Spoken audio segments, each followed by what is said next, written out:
Welcome, ladies and gentlemen, back to the Valley of the Judged.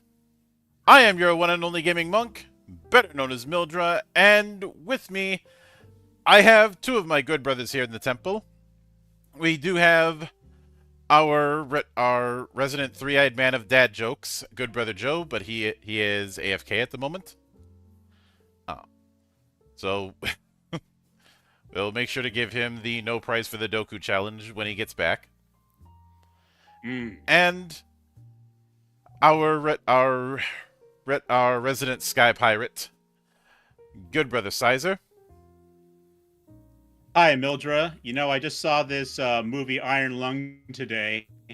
I gave it 2 stars, which seems low, but that's before you add the Markiplier.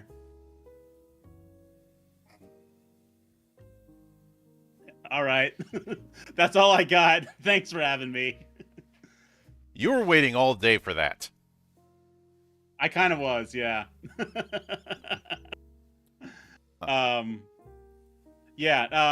Actual opinion is hard to say. I need to think about this one a little bit more because it's a lot of movie to process. I'll say that much about it. A lot of movie for a movie that happens within like one room, Yeah, which there's been plenty of really great movies that have been in one room. 12 Angry Men especially comes to mind.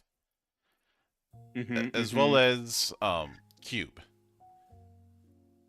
Cube. I've seen. I think I've seen both the I'm back. American and then the Japanese adaptation of it, both of which are pretty interesting. American and Japanese adaptation of what? Cube. Cube. Yep. Cube. But welcome back. Cube. As my chiropractor often says, glad to see you're back. So, thank you very much for that. I appreciate the joke. So, for this particular episode, we are going after delving into some of the powers as well as briefly touching the other rules section, which wasn't much of a chapter. We are going to be tackling character growth along with loss and retirement, as well as immortal treasures, which we've been hinting at immortal treasures for a while, and now's the time to go fully into that. Prominently displayed in the character artwork too, so I'm expecting big things. And obviously, coming off of the immortal techniques, no, not the rapper. We had some very interesting results, and I do have to correct myself on something. Developing techniques isn't as freeform as it is for, say, Sword World, where you can just take a level in any class as long as you've got the XP to spend for it. It's not exactly that. Throughout a Immortal's career, at most you will have 3 different types of immortal arts.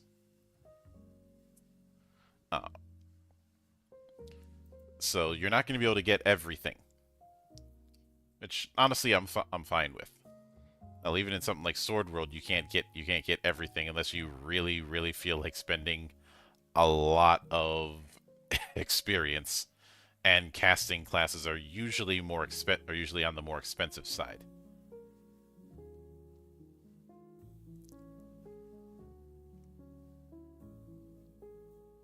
But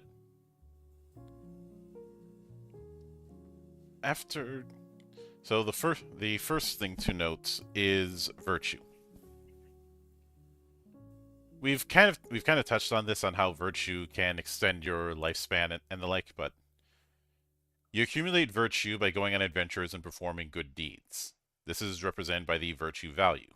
When a scenario concludes, the GM evaluates the results on a 5-point scale and determines the base virtue value earned.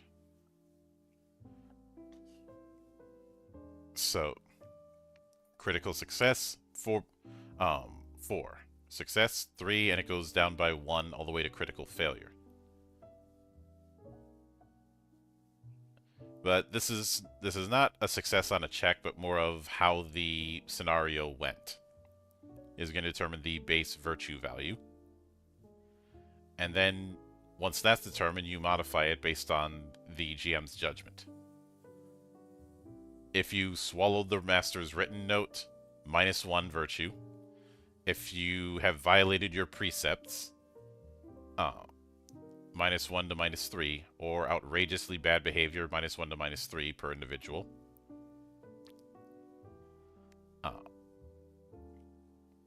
Yep, definitely rewarding us for being the good guys this time out. Mm-hmm.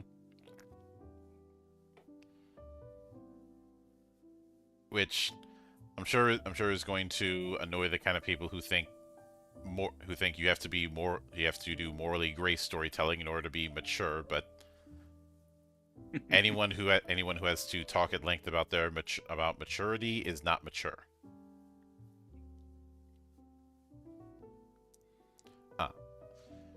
But that virtue value ties into character growth.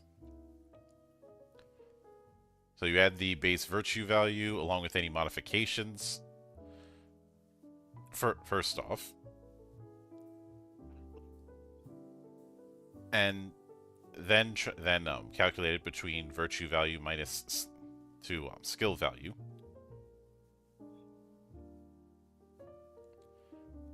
And normally this value should have increased, so the value will be positive. If it's negative, then you have become an evil immortal. If it's 0, No. you will not become an evil immortal, but there will be no growth either.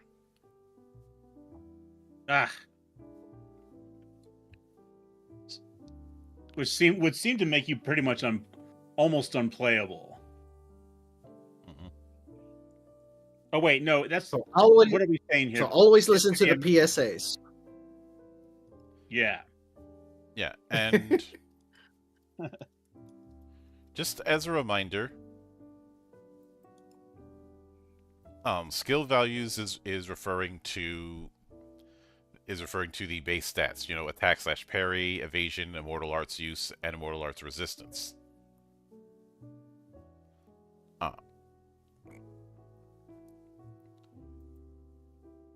So when it's saying checking virtue value minus skill value, it's referring to each of them. And the table for virtue value minus skill value total is the number of skill values and endurance values you can attempt to grow. From the total of 17 options, 15 skill values, and 2 endurance values, you choose which ones to develop. Destiny number cannot be selected, and there are some restrictions as well. We'll get to things like new cave lineages in a minute. But once you've decided which one you wish to improve, you perform a growth determination. Only if you succeed this determination will that increase by 1 point. If you fail, there is no increase. Growth determinations performed using ability scores. In the skill value and endurance value of the character sheet, there should be a growth field. The ability scores and their values that you wrote down during character creation is used for growth generation. So you roll 2d and add the value of the ability score written in the growth field. If the total is 15 or higher, you succeed, and that skill value goes up by 1 point. If it's 14 or less, the growth determination fails. So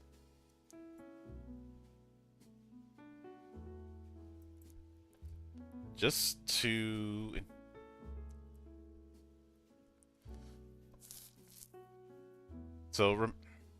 remember that let me see if I can find where I have that there.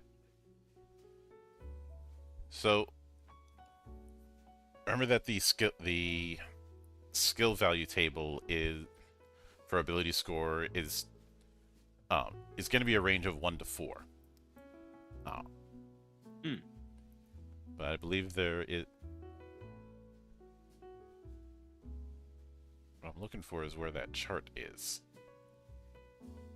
because it did say Mhm. it did mention a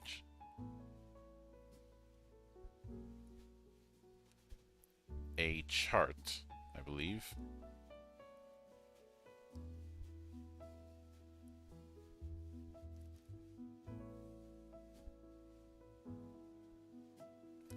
But it go. Looking at the example, you have Yuki trying to improve attack and parry and fortitude. Uh, attack and parry increases the use of strength or agility. In his case, both strength and agility are 11, so he needs to add 11 to the dice roll to get 15 or higher. The roll is 9. Since 9 plus 11 is 20, that's a success. So what we effectively have here is the kind of roll to improve a la Rollmaster and basic role playing in general. Though the target number seems to be static, which does mean, oddly enough, as you develop, you'll have more you'll have a more easier time to develop abilities. Hmm. It also means that the more the more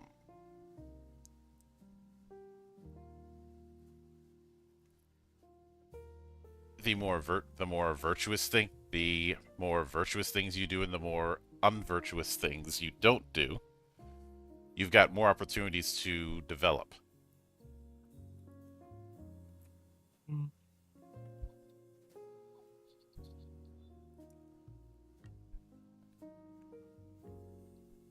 So let me check how they're. Oh, Yep. let me double check when it comes to skill value total. So if you're immortal, better be a goody two shoes, folks. It's just how it is. All of the PSAs. Mm-hmm. Mm-hmm. So skill value total is just the sum of all of your skills. So I had to double check on that front. It just means the sum of the base skills that we've talked about, which in this case makes sense why you're limited on cave lineages, because that could add up pretty easily. And the higher that skill value total is, the more that is also going to add to opportunities, because let's say you have a let's say when it comes to your virtue value, the base was 4.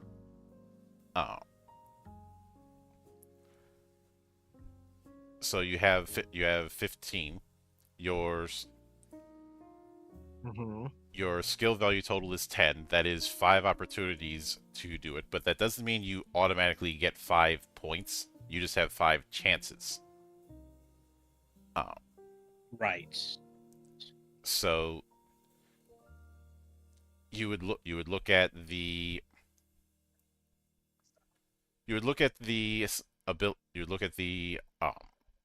ability that a certain skill is using. Roll that, check that. If you get 15 or more, it goes up by 1.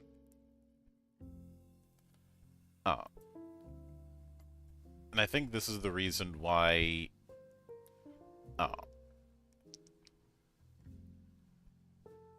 why ability scores were fairly high, could be fairly high up.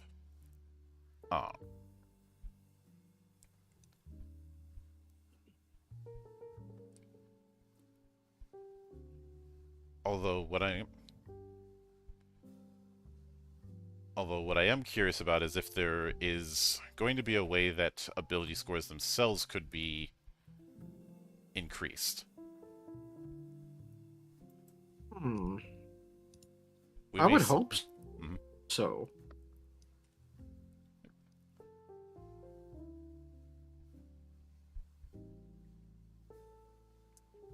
So once all growth checks for skill values and endurance values are... Oh, I did... Let's see, did I...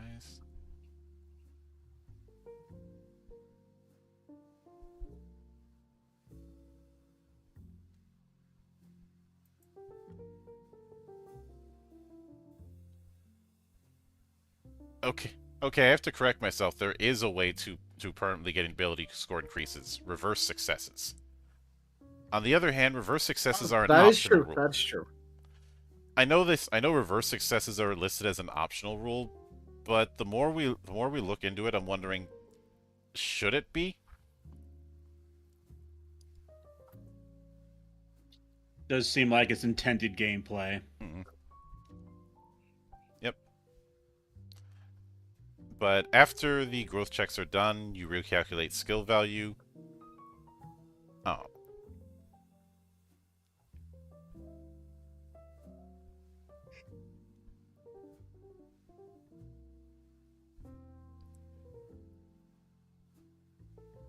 But after that's done, if the virtue value increases, the destiny number and your lifespan will also increase.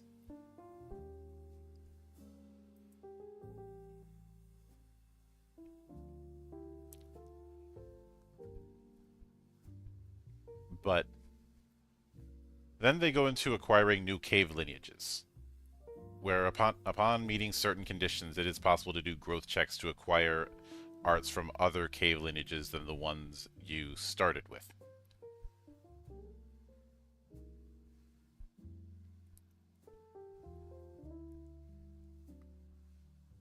And it seems to be different depending on lineages. Like for the 5 escapes, they have it that if you're trying to learn a element that it generates, i.e. the next element in the sequence, you can attempt a growth check for that. If it's successful, then Immortal Arts use becomes 1, and they can develop it as normal. The sequence being wood, fire, earth, metal, water, repeat.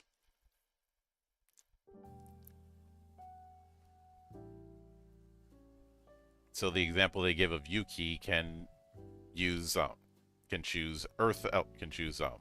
earth element, since fire generates earth, to grow during a growth check.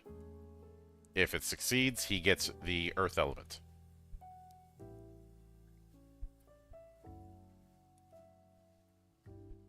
And of course, the next time he does it, he can try that again with metal. So with 5 escapes, it is potentially possible that you could get all 5 of them. That does hinge on you beating that TN of 15 in order to do it, but it is possible. You really want to be the Avatar. That's your route. Mm-hmm. Sometimes you just got to be the Avatar. Yep. Now, if Sometimes you want to, just gotta do it. Yep. Now, if you want to learn other cave lineages, first off, you need to find a master, and second off, you can only do it if your original Immortal Arts use is at least 5. At which point, there's only a few ones you can go with. Any of the 5 escapes, transformation/illusion, summoning spirits, transcendental whistling, feng shui/divination, and interdiction, goo alchemy, and malefic sympathy/overcoming arts. And it's clear that it's meant to be a pair setup. So if you have 5 points and 5 escapes, you can learn transformation/illusion, and vice versa.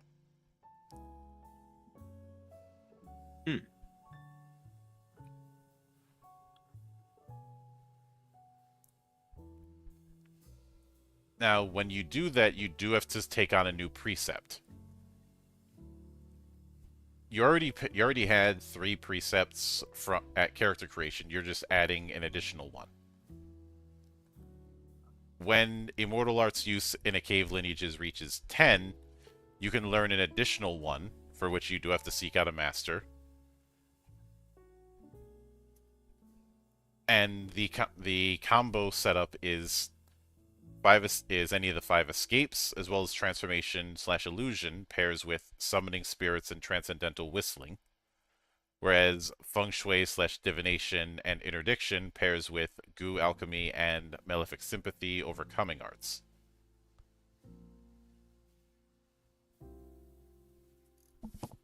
So there are ways to get multiple cave lineages, but it's not completely freeform. And based on the way this is described, you gotta make something the narrative seems. Yeah. If you had like 5 ranks in summoning spirits, you couldn't take transformation / illusion. I actually like this because it means you don't run the risk of even high-powered characters feeling samey, which can happen when everybody gets access to the same magics. It allows you to really customize your character how you want it. Mm-hmm. Yeah. And of course, even doing that, it's not guaranteed. You still have to do the growth check. Mm-hmm. Now, the exception to the rule is if one of your immortal arts use reaches 20, at which point you can learn any new cave lineage.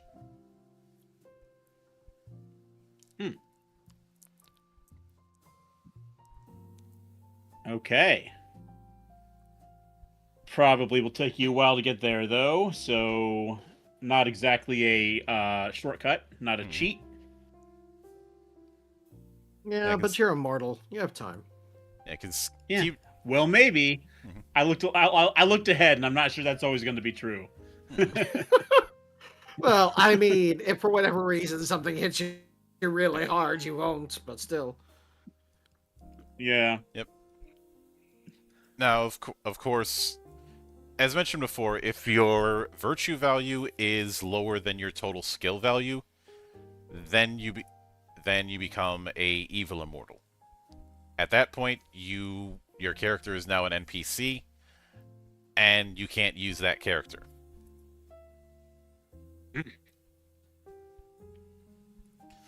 Of course, if your actual age reaches your total lifespan, you die of natural causes.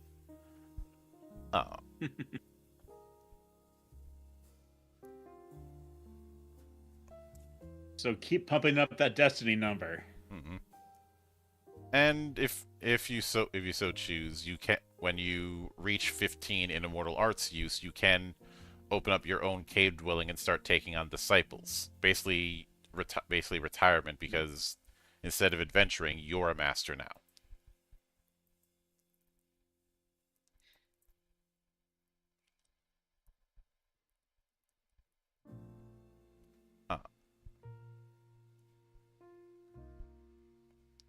Which is a I like nice touch. how they encourage you to like preserve your character sheets. That's cute. Mm-hmm.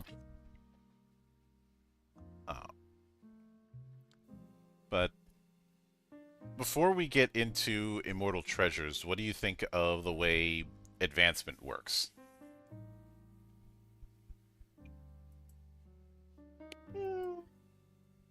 It all makes sense. I think I would have to see it in action to really get it. It almost seems a little. And like the way you have to build up your ability scores reminds me of anything a bit of like. Well, no, it's not like Call of Cthulhu, because the better you get, the harder it is to increase. Well, I suppose that's true here too, though. I did bring up basic role playing earlier. Yeah. Which, in this case, it's the inverse.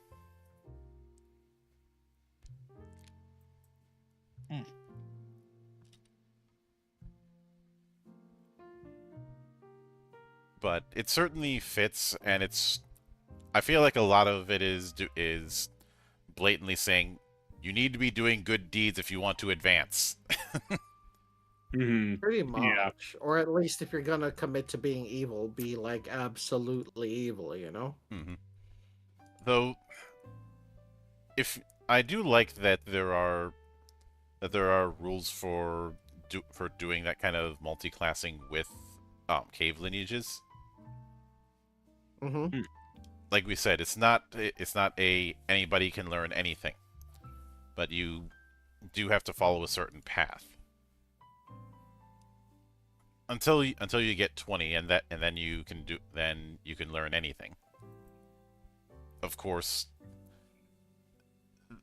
you may not even live that long, and this is something that was hammered home when this project was first being discussed, that there's a expectation that adventures take years, if not more. Some adventures might take centuries. Mm-hmm. But So downtime takes on a different meaning if you build that into the game. mhm. Now, when it comes to immortal treasures, these are items powered through immortal arts. No matter how large they can shrink small enough to be in a sleeve when not in use. So many immortals carry several treasures in their sleeves and take them out when they need to use them. Some treasures require an oral formula, some don't. For those that do, each one has a different formula. We were already exposed to the whole oral formula thing with some of the immortal arts last week. Uh, Even treasures with identical abilities have different formulas. Without knowing the correct formula, you cannot use an immortal treasure even if you have it. If you happen to be present when someone uses an immortal treasure, you may be able to hear and memorize it. The treasures can be used immediately upon retrieval. Taking them out takes no time at all. But if you carry an excessive amount of them, that can be its own problem.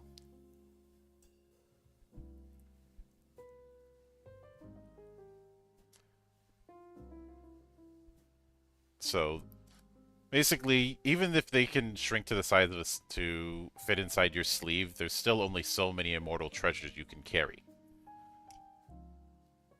In this case, it is your dexterity divided by 2, rounded up.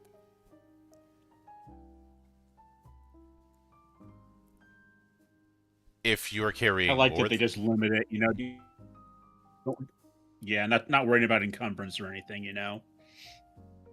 I feel like doing encumbrance rules for a game like this would be kind of missing the point.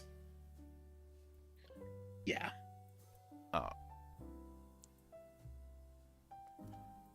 But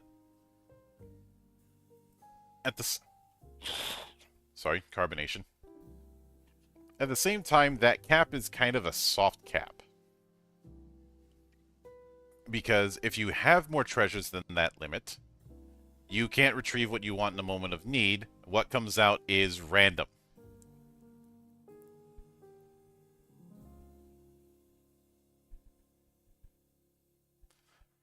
So in other words, if you carry more, then when you try and pull one of them out, you might not pull out the one that you were looking for. I liken it to, I think we all know that one lady who spends like 5 minutes rummaging through their purse to find one specific thing because there's just so much junk in it. Yeah. Look, anybody who's ever worked retail has had to deal with that person. Most def. Or Yep. I almost kind of like that mechanic though. I mean, it could be fun to like role playing overdoing it and then having to learn the lesson the hard way. mm-hmm. Probably not every session, but like one time. Yeah. But they also note that items carried for arts such as Malefic Sympathy / Overcoming arts should be counted towards this limit, as well as pills and poisons from Goo Alchemy, when used by someone other than the practitioner who created them. But when used by the practitioner themselves, they're not considered carried items. Basically because they can summon the materials and mix them on the spot using ki.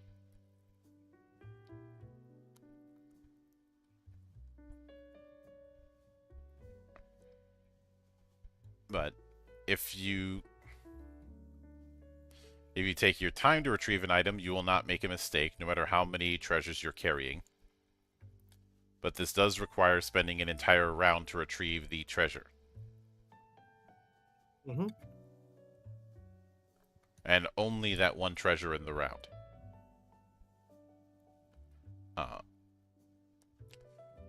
Now, when it comes to worn items, the restrictions on retrieving immortal treasures apply when drawing them from one's sleeve. So if you're always holding a weapon in your right hand, there's no need to retrieve that weapon. Of course, there would be no chance of making a mistake. Additionally, items with defensive effects, such as armor or celestial robes, will provide their effects if worn. You don't need to retrieve them from your sleeve to use them. Items that are worn or constantly in use, or items whose location is obvious, is not counted toward the limit of the number of items you can carry.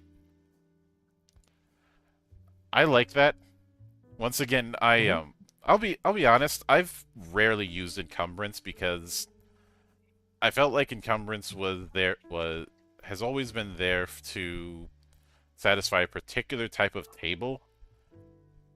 And it always felt like one of those things that existed for its own sake, or as wank material for the simulationist types. Yeah. Now, let me be clear. Like- I don't have anything against simulationist style play. I do have an issue when some people who do simulationist style play act like their shit don't stink. Sure, you're always gonna. Anyone who gets in a high horse is gonna be a little bit obnoxious. Mm-hmm. What was I gonna say here? You know, I do my adventure in one time like Gygax intended. Like, good for you. No one cares. One thing I think, one type of game I think makes good use of encumbrance mechanics might be like a survival type game, which you could argue that older editions of D&D kind of were, but it's not what we're doing here. So yeah, and the funny thing is, a lot of survival style games, even they try and abstract it and not try and count how many pounds or kilos each item counts for. Yeah. Because at the end of the day, this is still a game.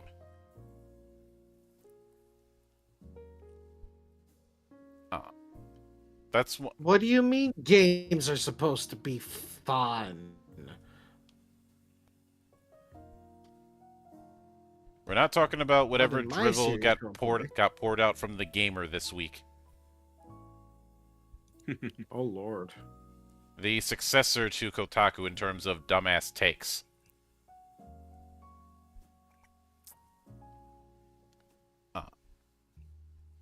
I think their CEO was forced to apologize on national television at one point. And Emma brings up Traveler. When it came to Traveler First Edition, yeah. When it comes to more recent Traveler like Mongoose, not as much. It's still there, but it's not nearly as egregious. I get Mark Miller has an engineering background, but sometimes having that kind of background can lead to tunnel vision.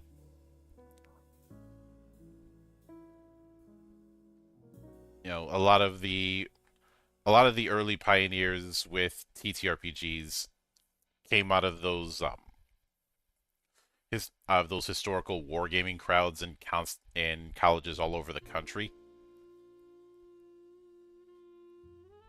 Oh Lord. But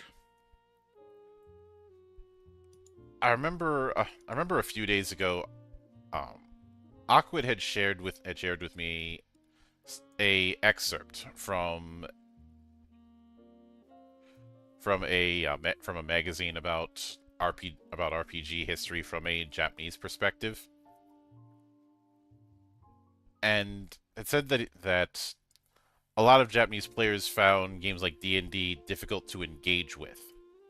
uh, because of the fact that it wasn't so focused on that rigid simulation and was focused more on a story-oriented approach. Hmm.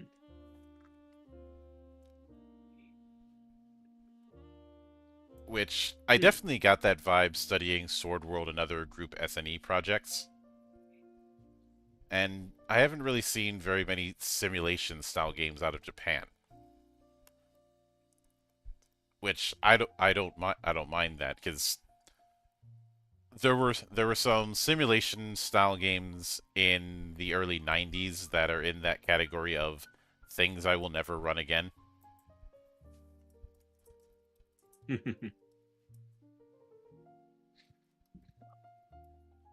Uh,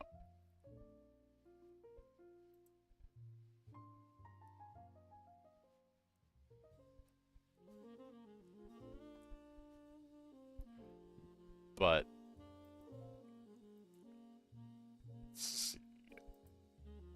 And we have the Immortal Treasures list proper, and there's going to be a lot of them. Each of them will say how long it takes to make, whether or not a oral formula is needed, and the type. The types are going to be weapons, armor, tools, talismans, um, art imbued charmed, immortal beasts, and special. Special obviously being this does not fit any of the other categories. And they are segmented into the common ones, as well as ones that are tied to the cave lineages we've covered throughout this series.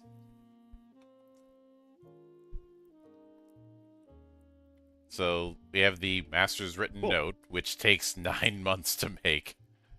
Uh,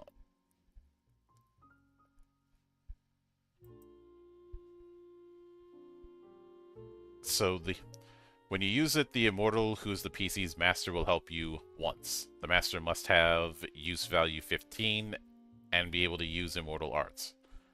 Otherwise, they can't even take disciples. Now, the details of assistance is in the GM book. We'll cover that later. Mm-hmm. So, Master's Written Note is basically it's basically the hint button in old Sierra games, and also Lost Raid. What we are working on, we are going through a fan translation of a Japanese TTRPG called Ouka Houshin. So hope you enjoy the ride here. But we also have a mount.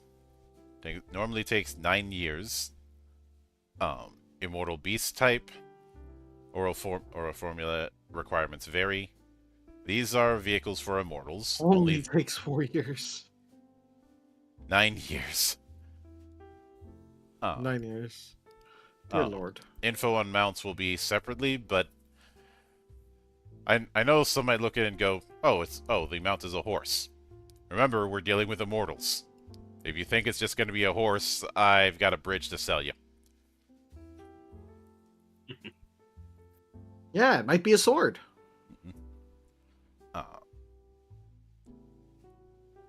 But After seeing the Motu trailer today, I'm thinking a green tiger. Oh yeah, that. Anyway. To which I'm saying, please don't suck, please don't suck, please don't suck, please don't fucking suck. Yeah. That could assassinate a lot of childhoods right there. Although I will say, even if it sucks, it'll still be better than whatever Kevin Smith was trying to do. That was that was some grimdark Motu there. Or like more actually no, that's the wrong word. Self-serious, I would say. Self-indulgent. Loses more the like. fun. Self-indulgent, more like. Though if you listen close, you can hear Kevin Smith crying. He does that a lot. But For the 5 escapes, we start with wood style, starting with the 10,000 color power, which takes 9 months to make. It can dye anything freely. So it is basically an omni-color paint. Only one color appears at a time, so it has to be used Yeah. multiple times. It has 20 uses. I shall use this power only to annoy. Yep. The used amount naturally regenerates I wonder after if they- 1 day passes. I wonder if they have the color of magic. No, because that's trying to kill Rincewind. And again, everything's trying to kill Rincewind. Mm-hmm. We have the Infinite Whip. So day ending in Y. The Infinite Whip, which takes 9 years to make, does not require an oral formula, but it is necessary to extend it. It is a whip with +1 to attack / parry. It is a leather whip. If the owner commands it by chanting an oral formula, it extends endlessly. You can even attack birds high in the sky with this whip. It can also be used as a rope. So here's your magic grappling hook. Just what I always Indiana Jones wanted. there too. Yeah. But we have a couple for fire style. One of them is the Quick Warm Stove. Takes 9 months. When you inscribe the stove and place ingredients in it, they will be cooked automatically. It can also reheat cold dishes. Reheating does not diminish the taste. In essence, it's a microwave powered by Immortal Arts. And remember, this is a microwave you can take anywhere because all of the items can be shrunk to fit in your sleeve. Beautiful. Glorious. For your gourmet immortals. Mm-hmm. And we have the flame-tipped spear, which takes 9 years, does require an oral formula. At your command, this seal causes flames to envelop the spearhead. It provides no bonus to attack / parry, but it does add 1 die to damage. This additional damage applies only to the first strike. Consecutive attacks still only deal 1 dice. Could also ignite flammable objects and serve as a light source. Oh, most games try to do the flaming sword. Here we have a flaming spear. I like the latter. Warm, blazing sword. Oh. Then we have Earth style 5 escapes. First we have the Primordial Hammer, which takes 9 years to make. You don't need an oral formula for the thing, but for its effect you do. It is a hammer that provides +1 to attack / parry. Those hit by the weapon must make an Immortal Arts resistance check. If they fail, a dizzying shock is transmitted to their sense of balance, causing them to fall down. For the resistance check, the caster's 5 escapes Earth Fist rank technique casting is used as the difficulty. So let me check that.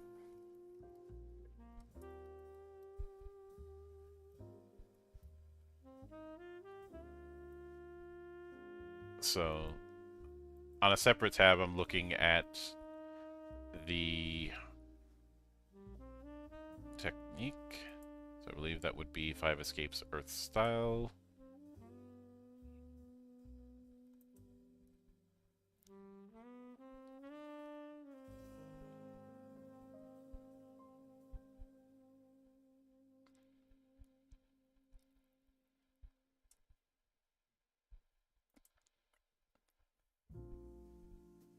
Of course, the tricky part is that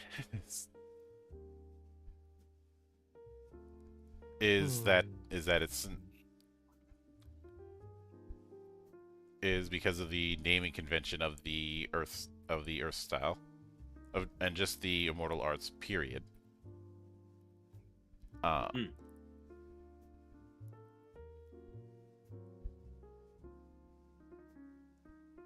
So I'm trying to.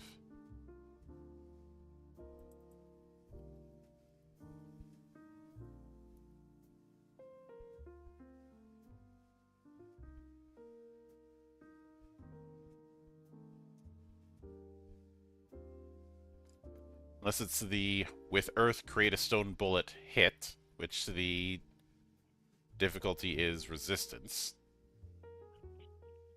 Hmm.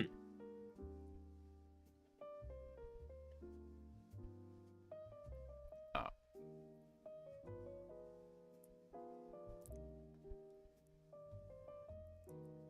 Let me see if there. Yeah, that's the only one that mentions fists, but.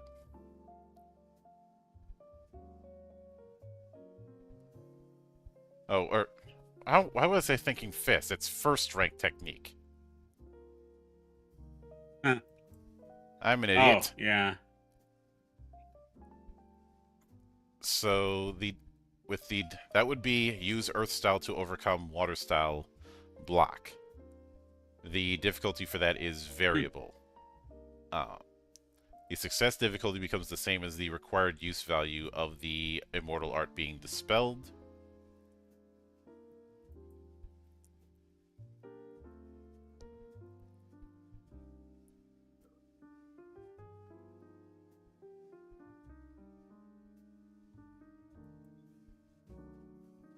So, but I believe. So then we have the 5 light stone. A stone that emits a 5-colored radiance, takes 9 years to make. When thrown, it automatically hits. Those who hit must make an immortal arts resistance check. Use value is the thrower's 5 escapes Earth-style immortal arts use. If they succeed at resisting, there is no effect. If they fail, they take 1d plus immortal arts use damage, and furthermore, the light disrupts their sense of balance, causing them to fall from their mount, or vehicle, or bird if they are riding anything. The 5 light stone returns to its owner's hand during that action sequence. The range, the distance the stone can be thrown is about 10 zang or 30 meters. Does a bonk. Yeah, you're throwing a bonk that doesn't miss. Yep. But when it It's comes great resistance, no worrying about those pesky to attack rolls. Which I imagine someone blind firing the thing and it still ends up hitting. Or just tossing it in the air and then it decides zip and goes right for somebody's head. Oh, it does require an oral formula, though, so you do have to know that. Yeah, but people are gonna get creative with it. I know I would. Like just throw the thing right in the air and then speak the oral formula. But then we have 5 escapes metal style. The first one is Iron Sword. Takes 9 months. It is a sword made of steel. Grants +1 to attack and parry. Bronze weapons are still predominant in Ouka, so an iron sword is treated as an immortal treasure. But it doesn't actually contain any immortal art, so it can break like a normal weapon. On the other hand, the rock-splitting sword, which takes 9 years to make, is a sword that can cut through the hardest materials like tofu. It appears as a well-polished blade, but a faint light dwells in the steel. The bonus to attack/parry increases to 2 points, and it ignores damage-blocking effects such as those from hard objects. Protection from immortal treasures is effective, but the hardening effect from Iron Body Elixir has no effect against it. Additionally, by reciting the oral formula, it can split any massive rock or wall in a single strike. Only non-living targets, it cannot split Yaoguai of object origin. However, when this ability is used, the rock-splitting sword becomes a mere iron sword for 9 days. I use my 5 Sold light exclusively stone on by the rock Coconuts. splitting sword.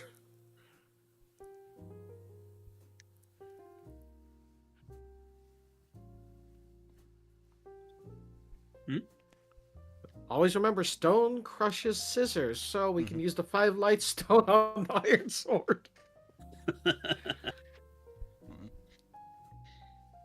But I could see someone breaking that out if they're assaulting a fortress and somebody's like, "Ha, we have this huge wall we have this huge wall between you and us. You can't get to us." Neener, neener, neener. I fart in your general direction. Mm-mm. Although, I don't know why, but the description of the thing reminds me of the Khalidbolg, the sword that could supposedly cut the tops off of mountains. Hmm. But That what mythical cycle is that one from? I believe that is from Irish myth. Okay. I'm also sure I butchered the pronunciation. Yeah. I mean, The the Irish have gotten their revenge on the English by making sure that the English can't pronounce things properly in their language by Yeah. screwing up the spellings. the Khalidbolg is the sword of Fergus MacRoch. It's in the Ulster cycle. Gotcha. I know it mostly from it being in Final Fantasies Hmm. and probably other RPGs as well. It's been in a few games here and there, but it was only in Final Fantasy in 10 in the English version. In Japan, it was Yeah, called that was called Ultimate Titus's- Weapon. Yeah, or Titus's ultimate weapon until you could formulate your own. Mhm. So But with water style, we have the water robe. Takes 9 years to make. Doesn't require an oral formula. A robe woven from flowing water. It appears to be very thin cloth, but in reality is something that passes through several feet of depth to attack. It's like something that passes through several feet of depth to attack. Reduces all damage from weapons and immortal arts by 2 points. If it's an attack by fire, it completely defends against it.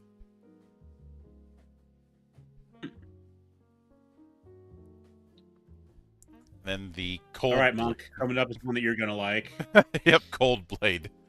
A sword wrapped in cold air. It has a +1 bonus to attack/parry. Alternatively, it can also attack by emitting cold air. A check is made using the wielder's 5 escapes water style immortal arts use and the target's immortal arts resistance. If the resistance fails, the target takes 1d plus immortal arts use damage. This cold air can also extinguish ordinary fire.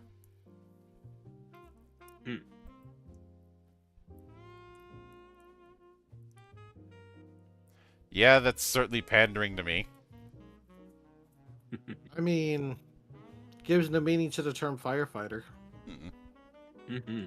Then we have Transformation/Illusion. Starting with the 3-faced, 6-armed talisman, which takes 9 months to make. Yes. Sorry. With this This is talisman, pandering you to can me. employ the art Transformation, become 3-faced, 6-armed. Regardless of the user, Immortal Arts use is treated as 10. It can be used once and disappears.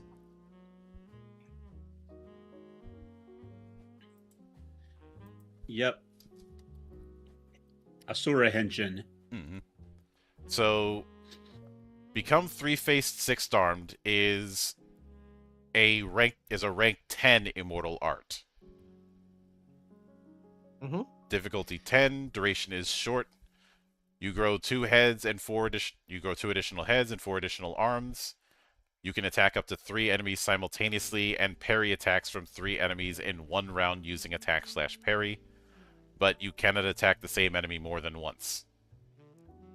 It's a pretty good room clearer in that sense. So I can see Yep. why if somebody else has this talisman, they can use that technique. Even if they normally don't have access to the technique on its own. Mm-hmm.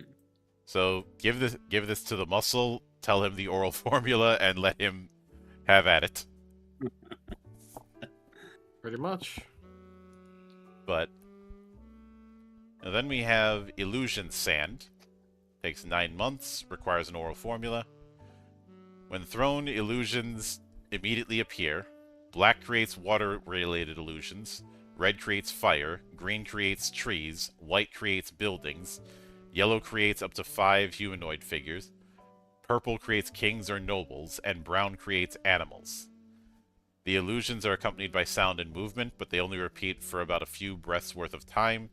There is no smell or tactile sensation, and they will be seen through if one senses their ki. Normally, each color comes as one set, but any combination is acceptable as long as the total is within 7. Illusory Pocket Sand. Yep. Pocket Always sand. used for good illusion. Mm-hmm. Then we have the Branching Sword. Takes 9 months to make, requires an oral formula. By reciting the oral formula and swinging once, this sword multiplies up to the owner's transformations/illusion use value. By swinging repeatedly, you can increase them indefinitely and supply weapons to an entire army. Also, if the owner becomes 3-faced and 6th-armed, for example, the swords automatically increase to match the number of hands. Without this, you would have to carry weapons for the increased number of arms, or fight barehanded with the extra arms. Mm.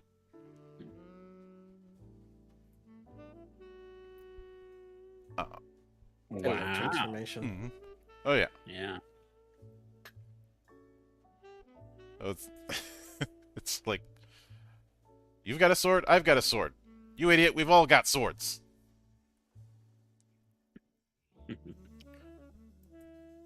The monkey's got a sword, you idiot. We all have swords. Yeah. But see, then we have the Concealment Cloth, which takes 9 years and requires an oral formula. When you recite the oral formula and don this cloth, you become invisible. If you move slowly and quietly, you will be completely unnoticed. You can use immortal arts or attack while remaining invisible, but the flashiness of your movements will cause you to flicker in and out of view, so you won't be completely undetected. Though enemies' attack, parry, and evasion is reduced by 2. If an attack hits you while wearing it, or if you take damage from immortal arts, you'll be caught up in immortal arts that deal damage to all enemies as long as you're participating in battle, even while invisible. The concealment cloth will tear and become unusable. Repairing it takes 9 months. Oof. Though I like that you can still all remain right, invisible carefully. and fight, which you could easily have a psychological effect of that, of kicking a bunch of people's ass while being completely invisible. Mm-hmm. Let's see, then we have Summoning Spirits, starting with Spirit Messenger, which takes 9 months, doesn't require a formula.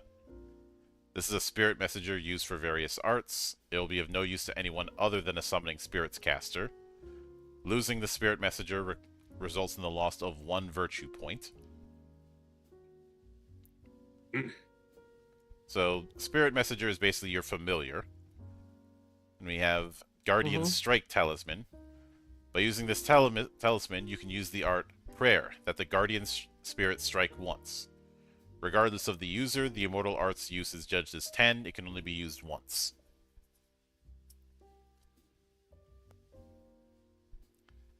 So once again, much like the talisman for the transformation, just give this to somebody if you want to have the Guardian Spirit strike more often. And we have Twin Dragon Swords. 9 years to make. Does require an oral formula. A sword in which a warrior's spirit is sealed and will fight on behalf of its owner. The form of a dragon is engraved on both sides of the blade. Attack/parry uses the owner's summoning technique casting, and evasion uses the owner's immortal arts resistance. Even if the enemy's attack hits this sword, it will not break, but if it falls to the ground, it will only float up on the next turn and cannot attack. That could be particularly nasty where you give it to somebody who doesn't have a high skill ranking in attack or evasion. But it's basically those kind of things that turn the caster into a fighter. Just by doing the trade-off. So, can I use Branching Sword on Twin Dragon Swords? No. The branching sword is its own thing. The twin dragon swords are their own thing. They're different treasures. Oh, got it, got it, got it, got it, got it, got it, got it. Got it, got it. Mhm. So, when it comes to goo alchemy, we have the servant beast, which takes 9 years to make. Doesn't require a formula, but it does require one to use its abilities. This is a immortal beast that obeys the caster's command. At first, it's a small dog or bird, but it grows with the caster, and certain abilities can be added to it. We'll be revisiting this along with mounts later on. Then we have the golden elixir jar, which produces golden elixir. Does this 2d times 2d times. The use value of the golden elixir is 5, meaning fortitude recovers by 1d plus 5. Decide the number of uses when acquired. So it is essentially a reusable healing flask. And we have this one I like.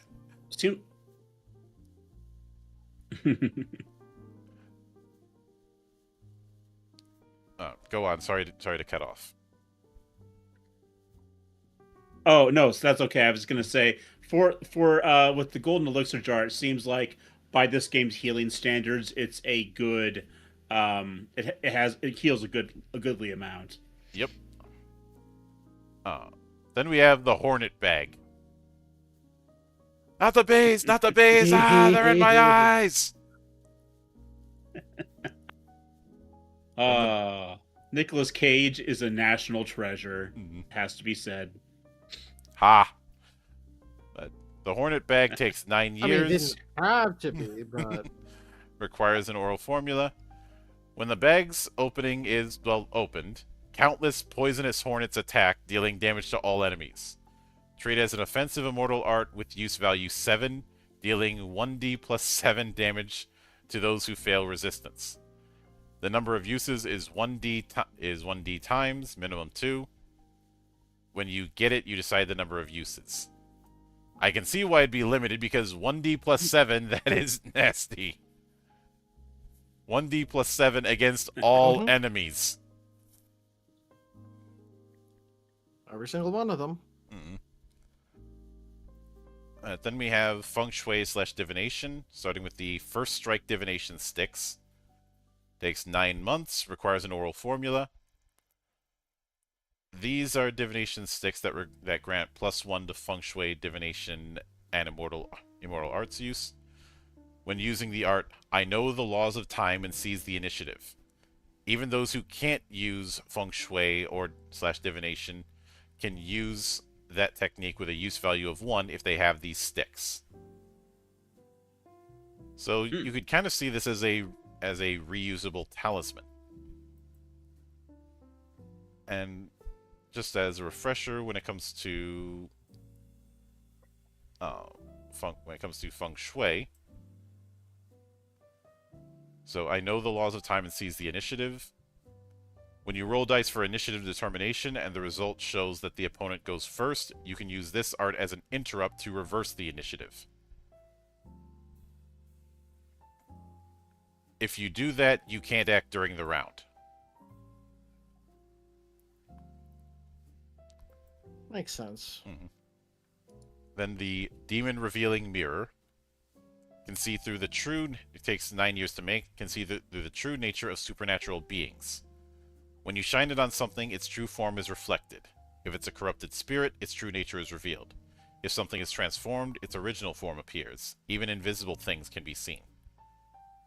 But it does not succeed automatically. Treat it as immortal art. I know the principles of the world and illuminate illusions. With a use value of 10 and make a roll. So, you can use it to spot bullshit, but it's not a guarantee. Yep. Then Time-Stopping Banner, which takes 9 years to make. The banner with a formation diagram on it. When you wave it once, you can stop time for just a single breath.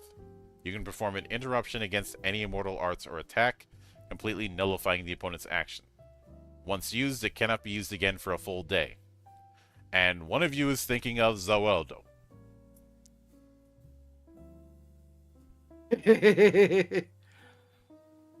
I think it was Joe because I wasn't. Uh, somebody else might be thinking of I mean, Flashman. maybe. Oh yeah, now I'm thinking of that. Mm-hmm. And those fucking lasers. Quick command stage, one for, really test your powers of memorization. Or your ability to use the flash, the flash, whatever it's called. Yep. But then we have interdiction, starting with the Forbidden Art Talisman. By using this talisman, you can employ the art. If you forbid the art, then it cannot manifest. Immortal Art's use is treated as 10 for its role. You can only use it once. Then the Monster Sealing Jar. A small jar that can imprison surrendered Yaoguai, evil immortals, defeated monsters, and the like. While there are monster sealing jars that can absorb... I was thinking that. That can absorb even those without will. Those are quite advanced immortal treasures and have not been bestowed upon you, since if misused, they could even absorb Earth immortals. When used to prevent enemies with the potential for revive for escaping. Since it's a tool for cleaning up after incidents, you may not feel particularly grateful for it during actual scenarios.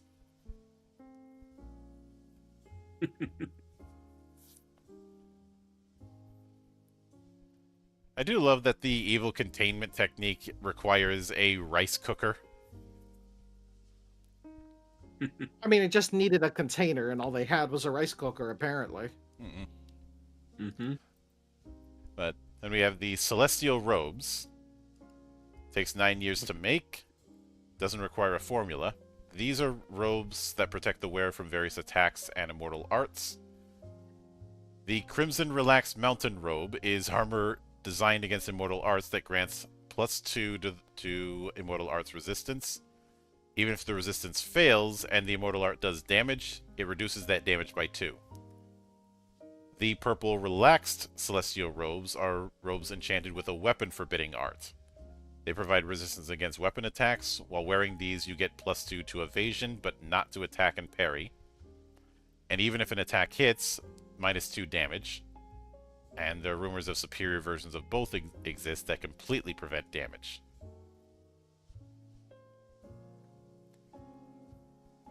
And then we have the Treasure-Dropping Golden Shell. Takes 9 years to make. This is an immortal treasure that can shoot down incoming objects. When arrows, thrown stones, or similar projectiles come flying, you can throw this to shoot them all down. You do have to make a check if it's an immortal treasure that's what that is being thrown at you.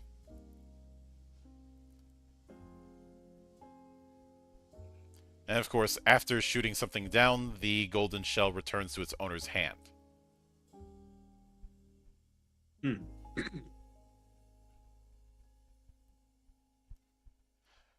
So, imagine a enemy army deciding to fire all of the arrows at you.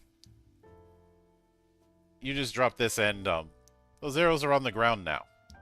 Completely whiffing. Jeez, imagine if the Spartans had that.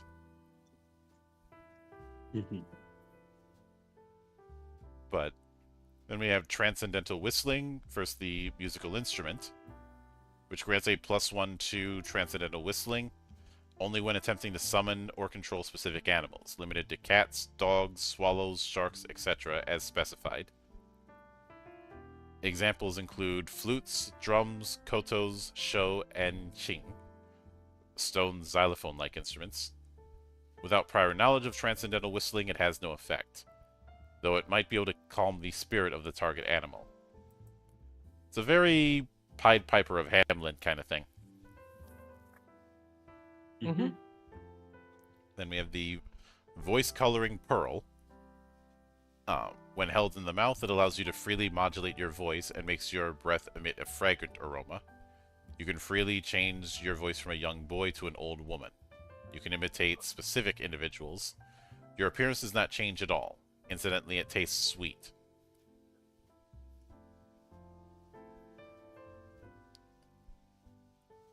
So, Okay.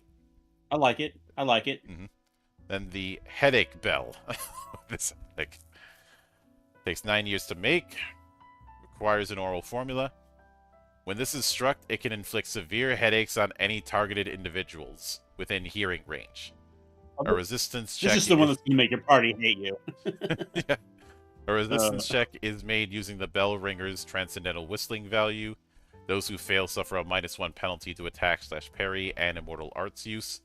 While the bell is ringing, resistance checks are made every round, and once successful, they become immune to the bell's effects for half a day. The bell's sound can selectively not affect certain individuals. Yep. Good Lord. See, then the koto string bow. Takes 9 years to make. An immortal bow that can be used as a koto. Even without knocking an arrow, plucking the string sends an invisible arrow of ki flying toward that damages a single enemy. They can make a resistance check against the owner's transcendental whistling immortal arts use. On a failure, it does 1d damage plus Kung Fu Hustle. plus transcendental whistling. This arrow completely ignores damage reduction from shells, carapaces, immortal arts, immortal treasures, and the like. To use this immortal treasure, simply plucking the string is sufficient. No oral formula is required. And you don't need to be you don't need to be two people to play it. Just one. But then we have Malefic Sympathy. Starting with a bundle of paper, just 50 sheets of paper. If you want to, which you would need if you want to make a paper servitor. Then the Comfortable Dwelling 9 Jar. days to make a bundle of paper. Interesting. Comfortable Dwelling Jar, which takes 9 months. Inside the jar is a miniature house. When you take out this miniature, it rapidly grows to a size where 10 people can comfortably stay. Inside the house, the temperature is always constant and soft bedding is provided. Since it unfolds in gaps in space, there's no need for vacant land. Even when camping, there's no need to worry about being attacked by wild beasts. In more advanced versions, spacious mansions complete with gardens and dining rooms may be included. All right. Why are you adventuring at all when you got one of these?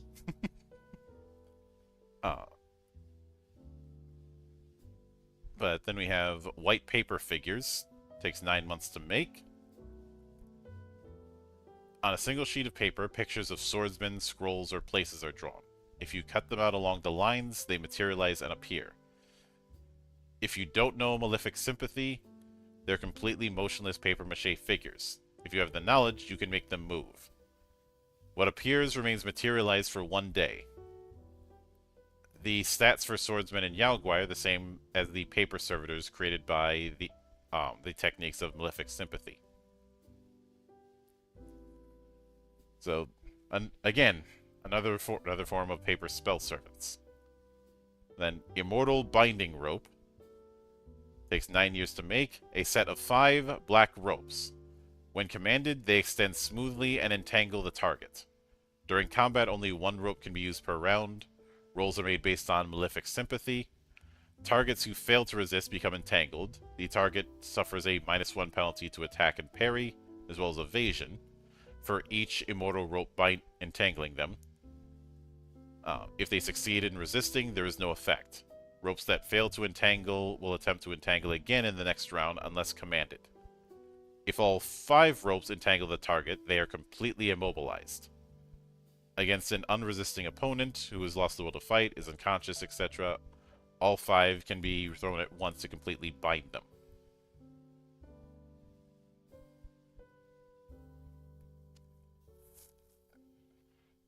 So, if you're trying to... I could see someone making a campaign out of their use by the idea of, don't kill the evil immortal we're chasing, but capture him.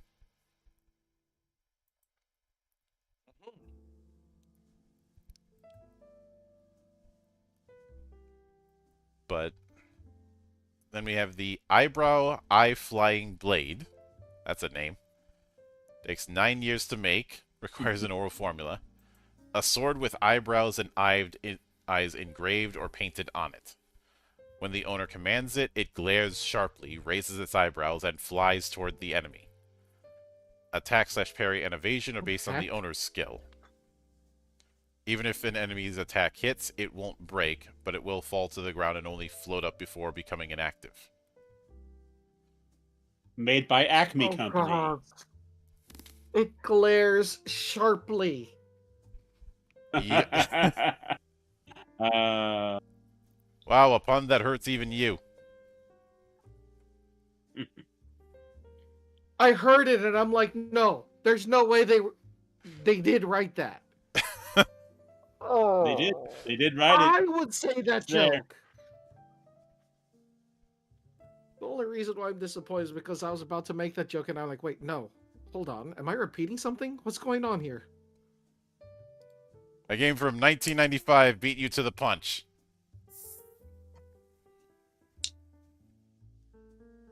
But then we have mounts. We did cover this briefly. Each mount is going to have a service period, which is the amount of time it takes to include training to master the mount. Mounts are not counted towards your treasure limit. Mostly because they're either by your side or will come out flying when summoned.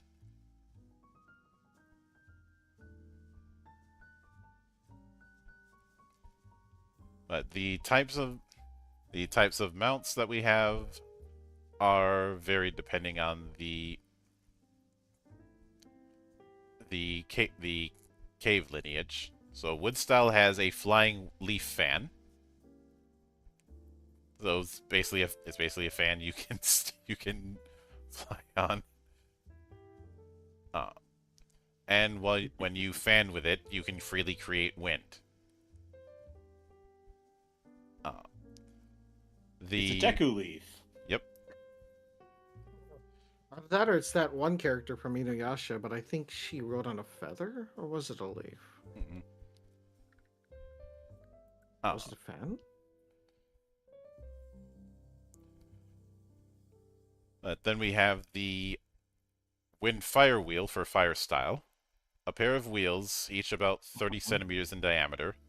They spin while releasing flames. When you step on them with both feet, you can fly through the sky faster than a bird.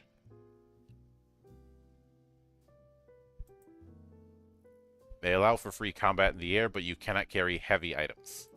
These can also be used as a throwing weapon, in which case use your attack/parry to determine the outcome. If it hits, it deals 1d plus attack/parry damage. It can also start fires with its flames and shines brightly at night.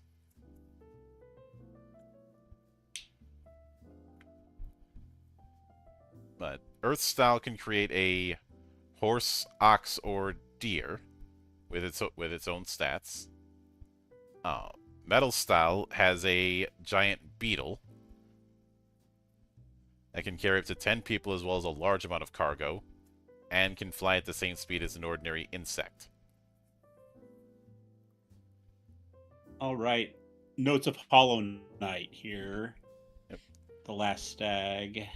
The Water Style has the Running Cloud. So here's your flying Nimbus.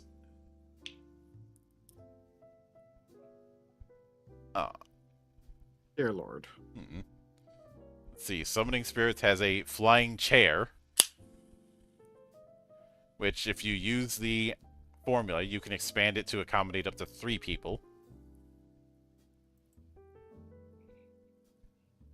Flying Love Seat. Mm-hmm. Oh, it's a Final Fantasy 14 mount. Yep.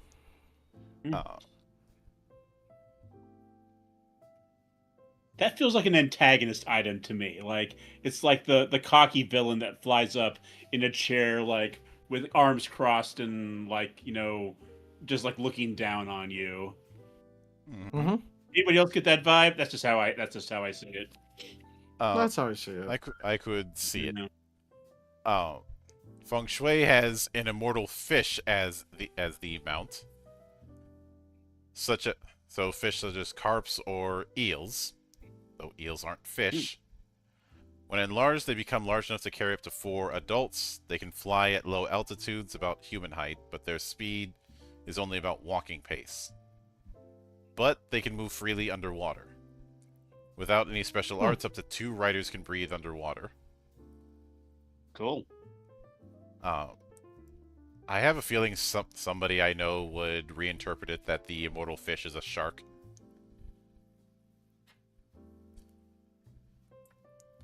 But interdiction gets immortal Maybe- bird. Oh, good. I was gonna say maybe like one of those less harmful sharks. One of those tiny ones that like don't actually go after people. Mm-hmm.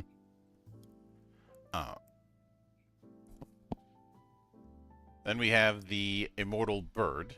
Is a large bird. Can carry 1 to 2 people. So the mounts have some interesting options. When it comes to servant beasts, which remember can be gained through goo alchemy. Since the specialty of goo alchemy is creating elixirs and toxins, it can be said that all arts of goo alchemy are essentially about creating treasures. Servant beast is considered the highest secret art. They are raised by administering medicines, crossbreeding different species, and infusing them with ki.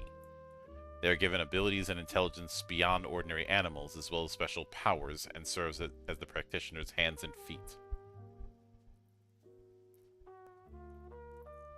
So, servant beasts can accumulate virtue and grow, much like characters do. They cannot use immortal arts, but when your goo alchemy immortal arts use reaches 3, 1 special ability can be granted to the servant, and then additionally every 3 points afterwards. Each special ability has a minimum required immortal arts use. And of course, if the master cannot use goo alchemy, special abilities cannot be granted.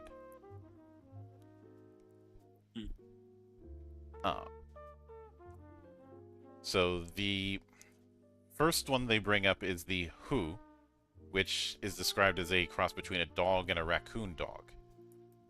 With 4 eyes, its body is white, and it sometimes has brown or black spots.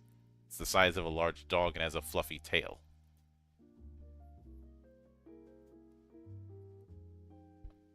Good boy. Then we have the Oyu, a bird about the size of a hawk with brilliantly colored feathers. By flapping its wings, it can extinguish natural flames. It can also sense signs of fire.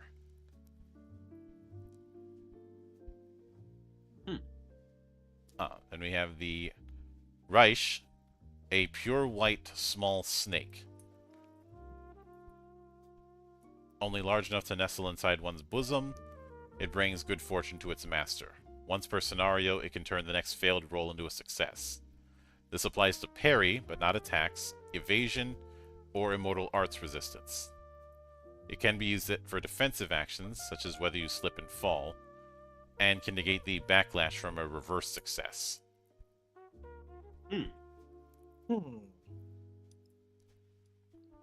Luck snake. Yep.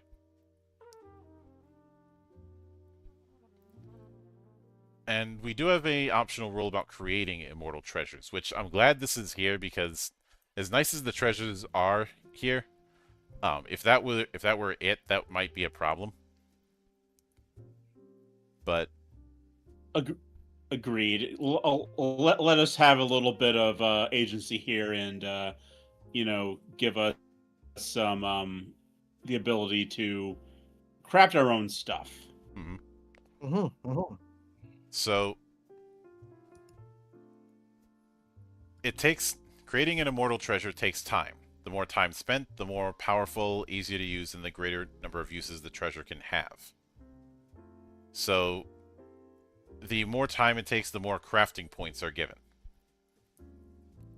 Essentially, immortal treasures are created by a budget of crafting points.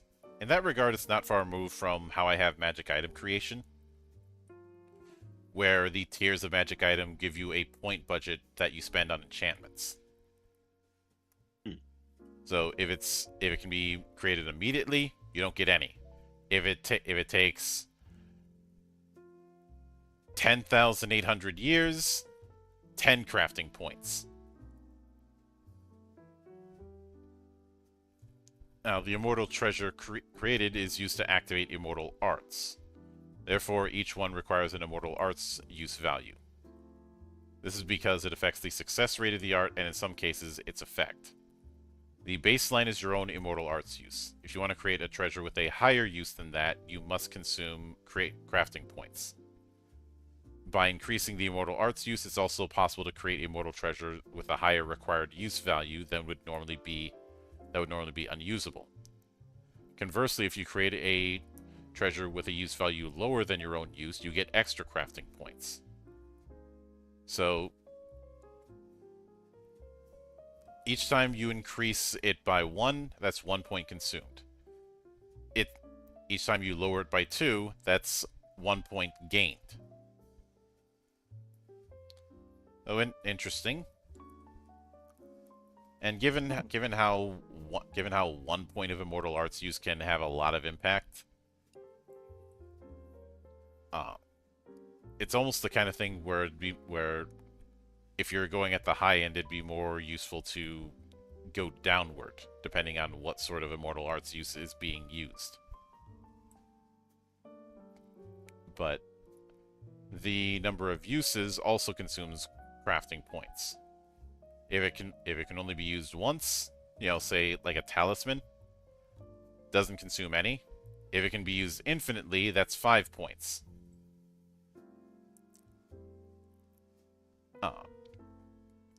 If there are certain restrictions, that can consume points as well. So if only the person crafting and it requires an oral formula, no points. If it's or rather, if a oral formula is required and only the crafter can use it, it doesn't consume any points. If only the crafter can use it but no oral formula, that's 1.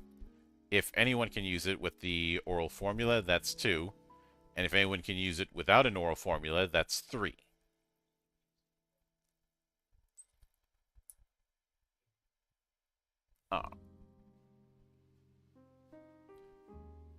Now, goo, alchemy, elixirs, and toxins are an exception to the rule. But outside of that,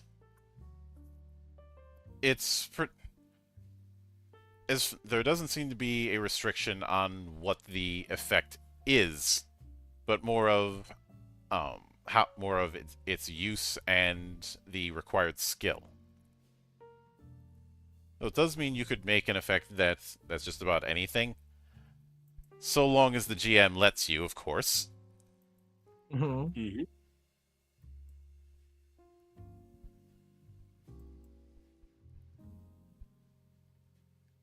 But with that in mind, what do you guys think of Immortal Arts as well as the creation rules that we've got here? I mean, it's pretty good so far. I'm finding the specifically with the immortal treasures, they seem pretty balanced, maybe with the exception of that, boomerang stone. Oh, Instabonk, probably. Instabonk. They seem useful in ways that you can be creative with, while also not being overpowered. So I like that about them. I like the fact that we can create them. And as far as the immortal, yeah, no, it's good. It's good. Mm-hmm. I would try, if I were to play this game, I probably would want to try and create an immortal treasure at some point. Yeah, Same. It really feels that's one of the major goals, is creating an immortal treasure. And I will be honest about one thing. Normally, I Mhm. do not care for crafting systems in games, both TTRPG and video game. And a big reason for that is a lot of crafting systems are way too specific in terms of their requirements.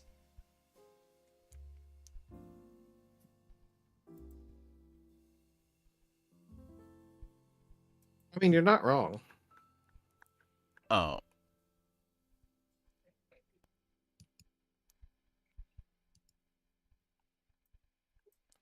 and I brought up the analogy of a chef and whether or not they're going to go with every part of the recipe all the time, or if they're going to find ways to personalize it.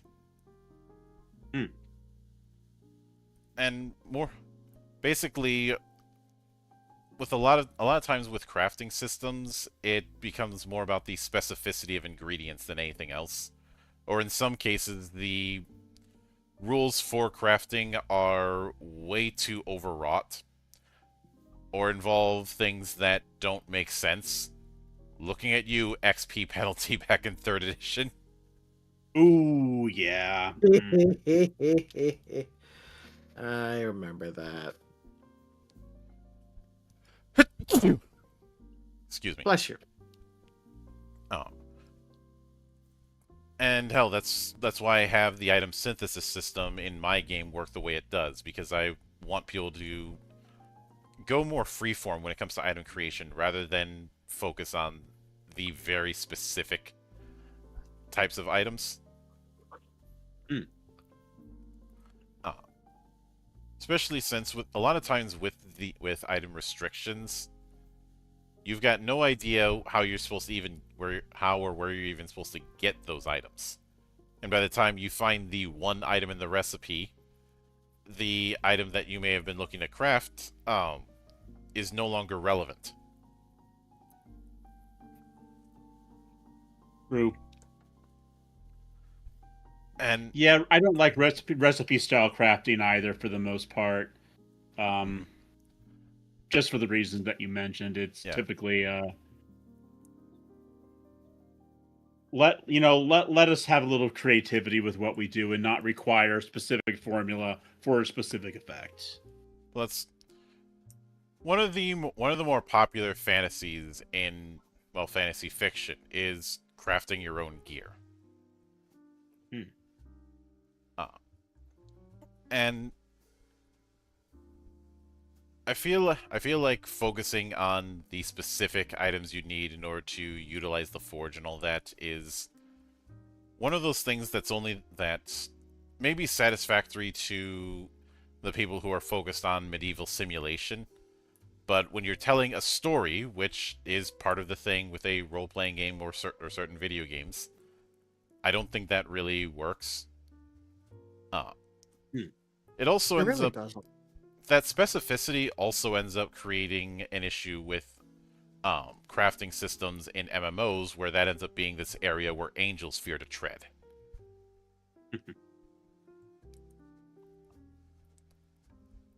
I'd say the one MMO I've played where the crafting setup is somewhat tolerable because there is a game to it. It's probably FF14. But even then, it's not like it was something that I was jumping at the bit to try.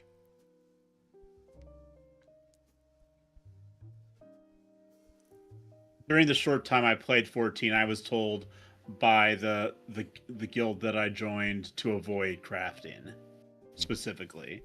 So I guess at least amongst those folks, it did not have a good reputation. Mhm.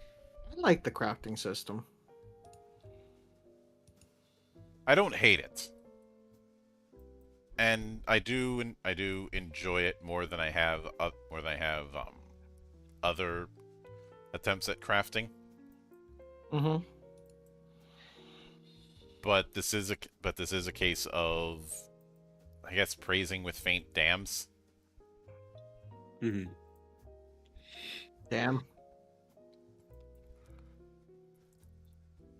But that being said, uh, I could s- I think the reason that there isn't a necessary effect list for crafting is because we kind of have that already with the Immortal Arts. Yep.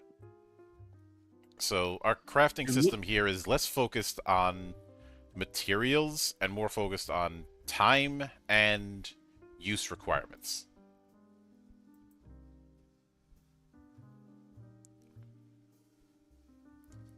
Which makes it a lot easier for people to get creative when it comes to what a item is going to be. And the immortal arts that we saw back in the previous episode are very evocative.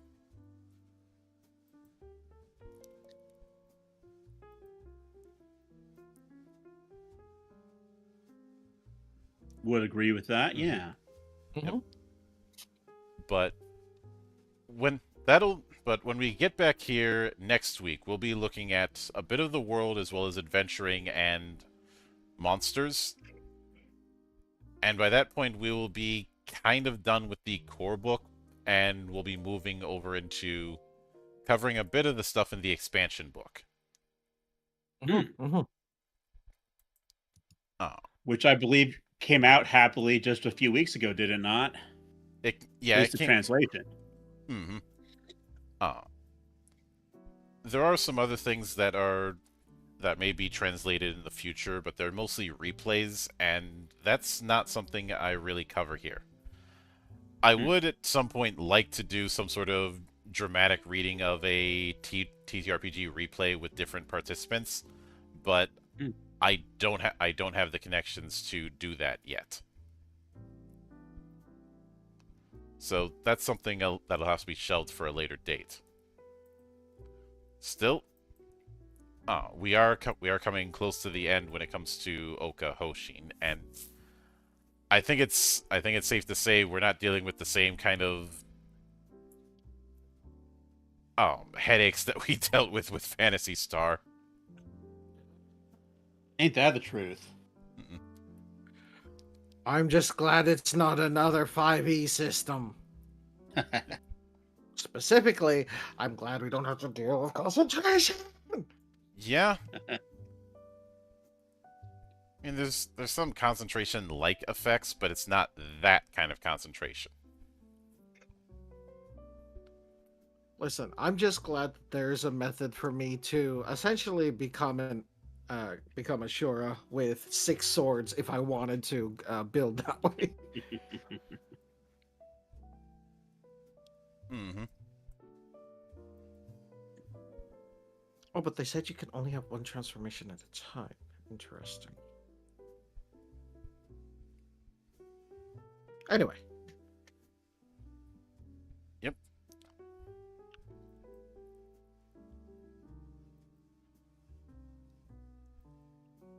But with all that said, when we come back in a week, like I mentioned, we'll be covering the rest of the core book. We won't cover the GM book as much because there isn't enough meat on the bones for what we specifically cover here. Mm. There's a lot of very nice advice, but a lot of what's going to be on that is not stuff that we particularly focus on.